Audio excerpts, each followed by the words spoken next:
सभी को देखिए, पिछली क्लास में हमने अक्षांश और अक्षांश रेखाओं के बारे में पढ़ा और अक्षांश रेखाओं की महत्वपूर्ण जो विशेषता थी इनके बारे में मैंने आपको बताया और इसके साथ साथ पृथ्वी पर स्थित महत्वपूर्ण जो अक्षांश रेखाएं थी इनके बारे में हमने पिछली क्लास में पढ़ा था।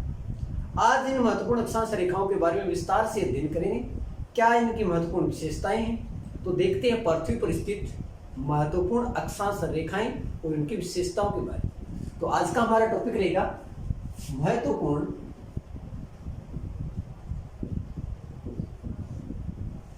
अक्षांश रेखाएं। ये आज का हमारा टॉपिक है। पिछली क्लास में हमने पढ़ा था कि ये हमारी पृथ्वी है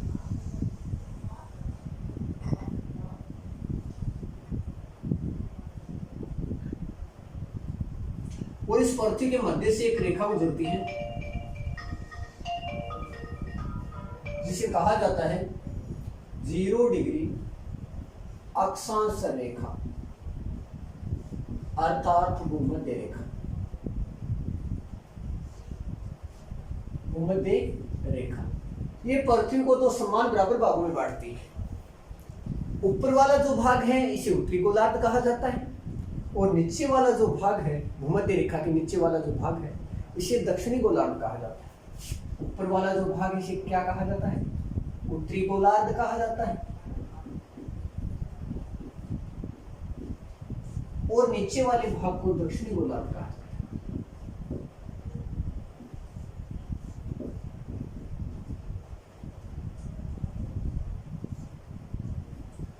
उसके बाद उत्तरी गोलार्ध में कुछ महत्वपूर्ण अक्षांश रेखाएं हैं जिनके बारे में हम देखते हैं। सबसे पहले उत्तरी गोलार्ध में भूमध्य रेखा के निकट एक अक्षांश है जिसे कहा जाता है 23.5 डिग्री उत्तरी अक्षांश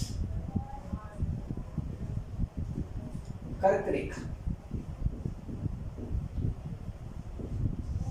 उसके बाद उत्तरी गोलार्ध में एक महत्वपूर्ण अक्षांश रेखा और है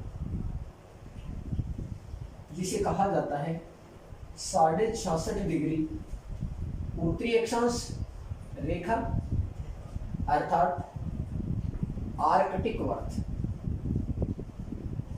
उसके बाद 90 डिग्री उत्तरी ध्रुव है, उत्तरी अक्षांश या उत्तरी ध्रुव भी बोल सकते हैं इसे, उत्तरी ध्रुव है, उत्तरी अक्षांश। ये उत्तरी गोलार्ध के कुछ महत्वपूर्ण अक्षांश रेखाएं हैं। उसके बाद हम बात करें दक्षिणी अक्षांश रेखाएं, तो भूमध्य रेखा के निकट दक्षिणी गोलार्ध में जो महत्वपूर्ण अक्षांश है वो है 23.5 डिग्री दक्षिणी अक्षांश अर्थात इसे मकर रेखा भी कहा जाता है। उसके बाद ही दक्षिणी गोलार्ध में एक महत्वपूर्ण अक्षांश और है जिसे कहा जाता है 66.5 डिग्री दक्षिणी अक्षांश अर्थात अंटार्कटिक वर्त।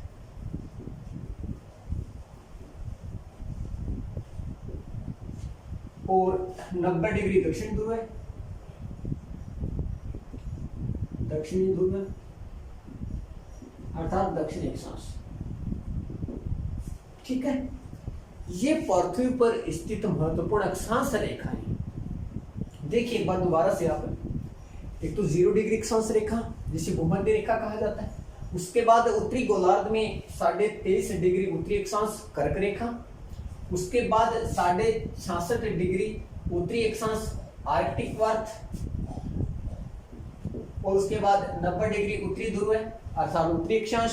और उसके बाद दक्षिणी गोलार्ध की बात करें तो भूमध्य रेखा के पास में 23.5 डिग्री दक्षिणी अक्षांश अर्थात मकर रेखा। उसके बाद 66.5 डिग्री दक्षिणी अक्षांश अंटार्कटिक वर्त, 90 डिग्री दक्षिणी ध्रुव है अर्थात दक्षिणी अक्षांश रेखा। ये पृथ्वी पर स्थित महत्वपूर्ण अक्षांश रेखाएं हैं और इन अक्षांश रेखाओं में आज हम सबसे पहले जिस अक्षांश के बारे में पढ़ेंगे वो होगा हमारा 0 डिग्री अक्षांश अर्थात भूमध्य रेखा। तो चलो हम बात करते हैं 0 डिग्री अक्षांश वो भूमध्य रेखा की क्या महत्वपूर्ण विशेषताएं हैं इसके बारे में बार बार कंपटीशन एग्जाम में प्रश्न पूछे जाते हैं। तो चलो हम बात करते हैं 0 डिग्री अक्षांश अर्थात भूमध्य रेखा के बारे में।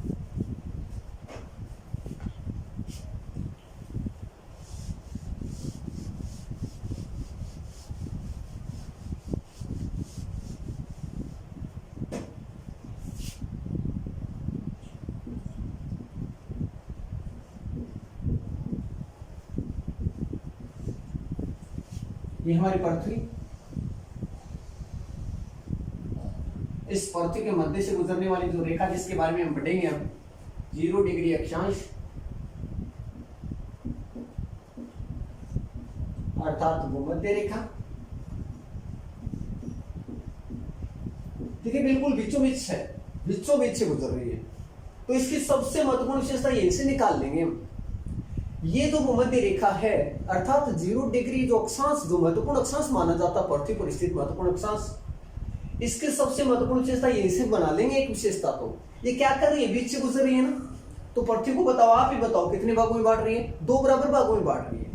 एक तो ऊपर वाला भाग हो गया और एक नीचे वाला भाग। और जो ऊपर वाला भाग है इसे कहा जाएगा उत्तरी गोलार्ध,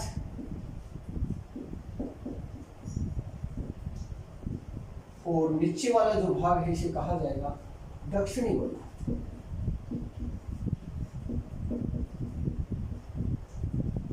तो सबसे पहली विशेषता बन गई कि भूमध्य रेखा 0 डिग्री अक्षांश जो रेखा है ये पृथ्वी को कितने बराबर भागों में बांटती है?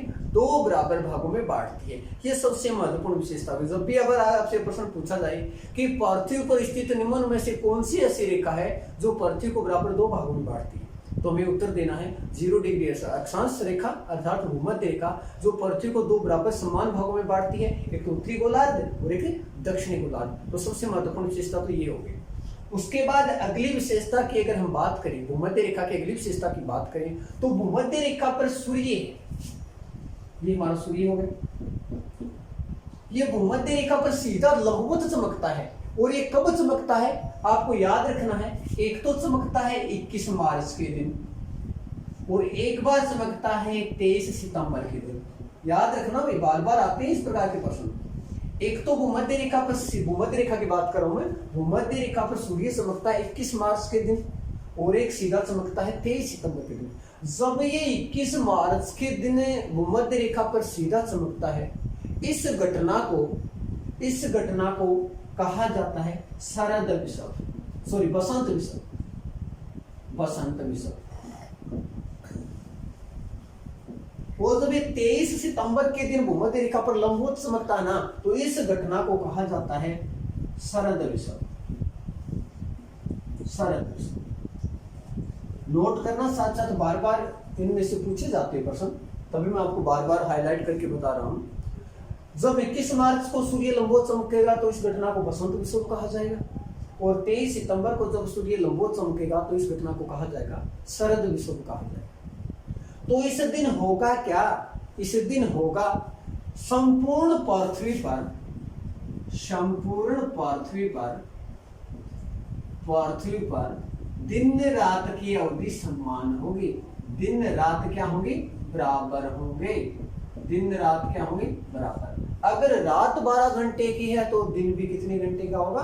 12 घंटे का होगा। और ये जो घटना होती है ये वर्ष में कितनी बार आती है? 2 बार आती है। एक तो 21 मार्च के दिन आती है और एक 23 सितंबर के दिन आती है। इस दिन सूर्य भूमध्य रेखा पर लंबवत चमकता है और 21 मार्च के दिन बसंत विषव और 23 सितंबर के दिन शरद विषव, और इस दिन दिन रात की अवधि क्या होती है?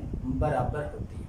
उसके बाद इसकी जो महत्वपूर्ण विशेषता के बारे में पढ़ेंगे, इसकी जो अगली महत्वपूर्ण विशेषता ये है कि पृथ्वी के ऊपर जो भूमध्य रेखा है इस पर गुरुत्वाकर्षण बल होता है वो बिल्कुल कम होता है। भूमध्य रेखा पर गुरुत्वाकर्षण बल क्या होता है? कम होता है। जबकि ध्रुवों पर क्या होता है? ध्रुवों पर गुरुत्वाकर्षण बल ज्यादा होता है। भूमध्य रेखा पर अगर गुरुत्वाकर्षण बल की अगर हम बात करें तो ध्रुवों पर तो ज्यादा होगा, बल्कि भूमध्य रेखा पर गुरुत्वाकर्षण बल कम पाया जाएगा। ऐसा क्यों होता है? क्योंकि ध्रुवों पर पृथ्वी क्या है? सपटी हुई है। ध्रुवों पर पृथ्वी कैसी है? सपटी हुई है, जिसके कारण ध्रुवों पर गुरुत्वाकर्षण बल क्या होता है? ज्यादा पाया जाता है, और भूमध्य रेखा पर गुरुत्वाकर्षण बल कम पाया जाता है। उसके बाद हम इसकी अगली विशेषता की बात करें तो इसकी सबसे महत्वपूर्ण विशेषता ये है कि भूमध्य रेखा पर सूर्य ताप, भूमध्य रेखा पर सूर्य ताप ज्यादा पाया जाता है, सूर्य ताप ज्यादा पाया जाता है। भूमध्य रेखा पर सूर्य ताप क्या होता है? ज्यादा मिलता है। उसके बाद हम बात करें कि भूमध्य रेखा पर, भूमध्य रेखा दक्षिण अफ्रीका की एक नदी है जिसे कहा जाता है कांगो या जायरे नदी। दक्षिण अफ्रीका की एक नदी है कांगो, अर्थात इसे जायरे नदी के नाम से भी जाना जाता है, और ये कहाँ की है? दक्षिण अफ्रीका। ये जो नदी है ये कर्क रेखा को कितनी बार काटती है? सॉरी, भूमध्य रेखा को कितनी बार काटती है? 2 बार काटती है। भूमध्य रेखा को 2 बार काटती है। कौन सी नदी? कांगो अर्थात जायरे नदी। और एक झील है विक्टोरिया झील, विक्टोरिया झील इसके मध्य से गुजरती है। कौन सी रेखा? भूमध्य रेखा। विक्टोरिया झील के तो मध्य से गुजरती है, और उसके बाद कांगो अर्थात जायरे नदी है, ये भूमध्य रेखा को कितनी बार काटती है? 2 बार काटती है। उसके बाद अगली इसकी विशेषता की अगर हम बात करें तो भूमध्य रेखा की सबसे महत्वपूर्ण विशेषता ये है कि भूमध्य रेखा पर सर्वाधिक जैव विविधता पाई जाती है। भूमध्य रेखा पर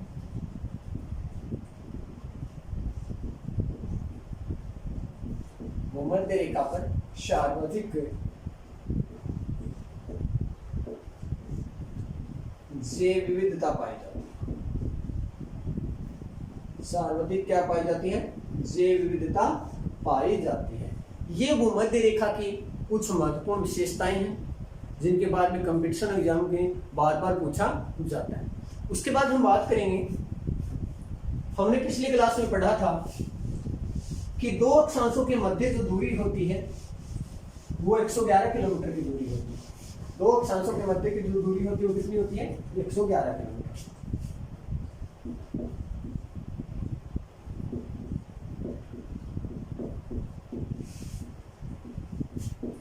दो अक्षांशों के मध्य की दूरी, एक ये अक्षांश और एक ये अक्षांश, इनके मध्य ये जो दूरी है ना ये होती है 111 किलोमीटर। सबकी हम भूमध्य रेखा की बात करें, भूमध्य रेखा पर दूरी, 2 अक्षांशों के मध्य जो भूमध्य रेखा पर जो दूरी होती है वो होती है 110.6 किमी, 110.6 किमी होती है। सबकी ध्रुवों पर ये दूरी होती है, ध्रुवों पर ये दूरी बढ़कर कितनी हो जाती है? 111.7 किमी होती है, 111.7 किमी होती है। तो आपको याद रखना है कि 2 अक्षांशों के मध्य दूरी भूमध्य रेखा पर कितनी होती है? तो भूमध्य रेखा पर ये दूरी होती है 110.6, ध्रुवों पर दूरी होती है 111.7, जबकि 2 अक्षांशों के मध्य दूरी कितनी मानी जाती है? 111 किमी मानी जाती है।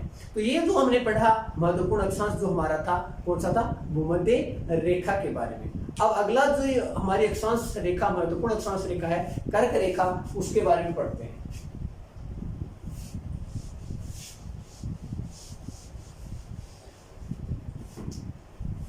ये हमारी पृथ्वी, पृथ्वी के मध्य से गुजरने वाली रेखा 0 डिग्री अक्षांश अर्थात भूमध्य रेखा। ये उत्तरी गोलार्ध,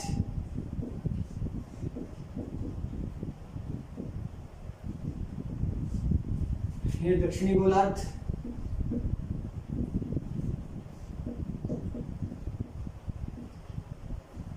उत्तरी गोलार्ध में भूमध्य रेखा के पास एक रेखा गुजरती है जिसे कहा जाता है 23.5 डिग्री उत्तरी अक्षांश रेखा अर्थात कर्क रेखा।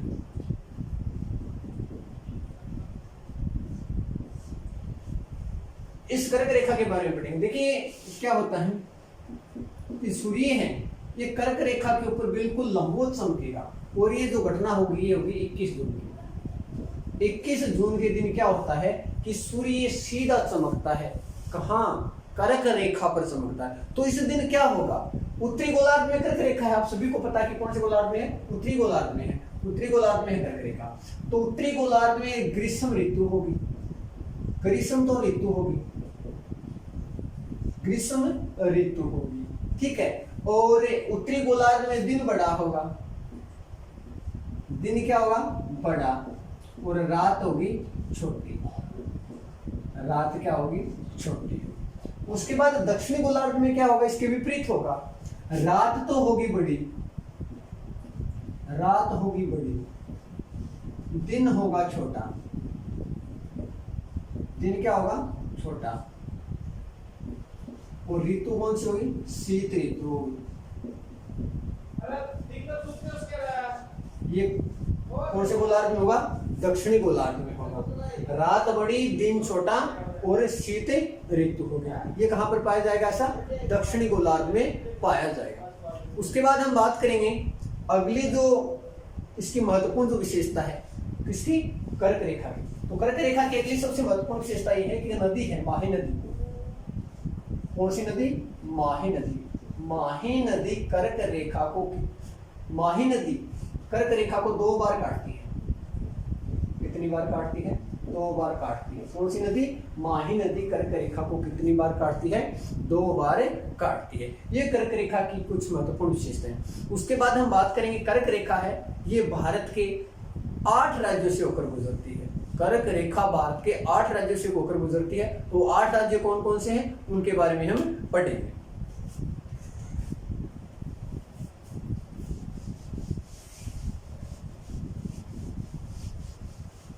तो भारत के उन राज्यों के बारे में हम बात करेंगे। तो इसका एक छोटा सा सूत्र है,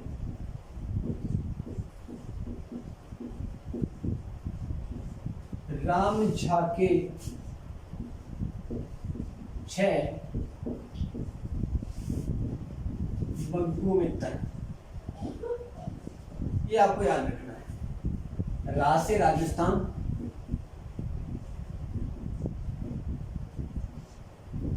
राजस्थान के डूंगरपुर और बांसवाड़ा से होकर गुजरती है।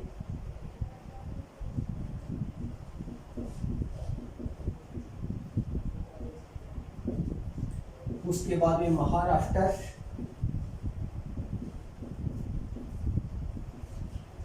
उसके बाद में झारखंड,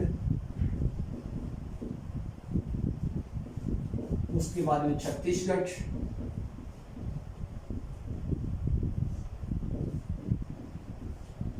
पश्चिम बंगाल, गुजरात,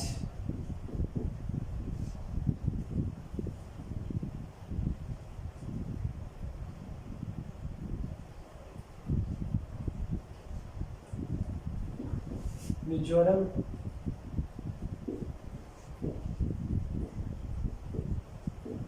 और त्रिपुरा। ये भारत के 8 ऐसे राज्य हैं जहां से कौन सी रेखा गुजरती है, कर्क रेखा गुजरती है। उसके बाद बार बार पूछा जाता है कि कर्क रेखा के निकट राजधानी कौन सी है। तो कर्क रेखा के निकट एक राजधानी है रांची, जो झारखंड की राजधानी है। रांची एक ऐसी राजधानी है झारखंड की जो कर्क रेखा के बिल्कुल क्या है, निकट है। उसके बाद हम बात करेंगे राजस्थान की राजधानी जयपुर। राजस्थान की राजधानी कौन सी है, जयपुर। ये जो जयपुर है ये कर्क रेखा की सर्वाधिक दूर राजधानी है। कर्क रेखा की सर्वाधिक दूर राजधानी अगर आपसे पूछा जाए तो राजधानी कौन सी होगी, जयपुर होगी। और सबसे निकट अगर राजधानी अगर आपसे पूछा जाए तो झारखंड की राजधानी कौन सी होगी, रांची। ये कर्क रेखा की बिल्कुल निकट राजधानी। तो आज जो महत्वपूर्ण जो अक्षांश थे हमारे, एक तो भूमध्य रेखा और दूसरी कर्क रेखा जिसके बारे में हमने पढ़ा। अगली क्लास में बचे हुए अक्षांशों के बारे में पढ़ेंगे। तब तक के लिए नमस्कार।